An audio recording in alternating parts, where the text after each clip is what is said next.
Peoples party वफ्द और जमात इस्लामी के दरमियान मुज़ाकरात नाकाम। अमीर जमात इस्लामी कराची का एहतजाजी धरना खत्म करने से इनकार। कारकुनान के बुलंदोबांग नारे। मजीद मुज़ाकरात के लिए कमेटी तश्कील दे दी। सिंध हुकूमत की बल्दियाती कानून में तरमीम की पेशकश। नासिर शाह कहते हैं जो भी तहफ़्फ़ुज़ात हैं दूर करेंगे। चाहते हैं कराची के मसाइल मिल बैठ कर हल करें। इंतजामिया की गफलत और नाअहली सानह मरी का सबब बनी। खारजी रास्ते पर बर्फ हटाने के लिए हाईवे की मशीनरी मौजूद न थी। सड़कों पर पड़े गड्ढों पर जमी बर्फ रुकावट बनी। सानह मरी की इब्तदाई रिपोर्ट में इंकशाफ।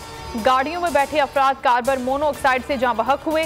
सुबह बर्फ का तूफान थमने के बाद इंतजामिया हरकत में आई।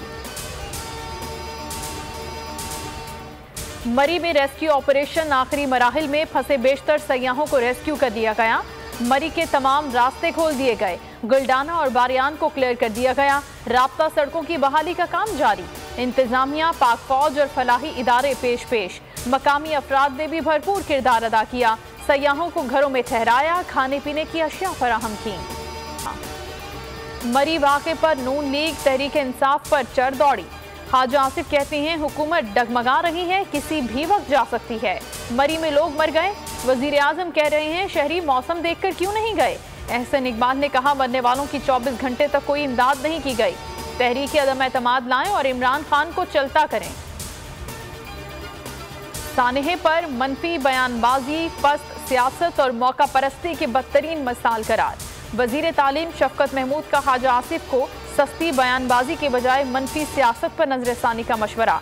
कहा हमेशा एनआरओ ने इनको और सियासत को ऑक्सीजन फराहम की। पहली बार ख्वाजा आसिफ साहब की जमात को एनआरओ दस्तयाब नहीं। पीपल्स पार्टी का मिनी बजट के खिलाफ कल पार्लियामेंट के अंदर और बाहर इलामती भूख हड़ताल का फैसला। लाहौर इजलास में तय किया गया फाइनेंस बिल को रोकने की हर तरह से कोशिश की जाएगी। बिलावल भुट्टो कहते हैं एहतजाज का ना रुकने वाला सिलसिला चल पड़ा है। अब हुकूमत के खात्मे पर ही चैन से बैठेंगे। सब्सक्राइब करें और बेल दबाएं ताकि कोई खबर रह न जाए।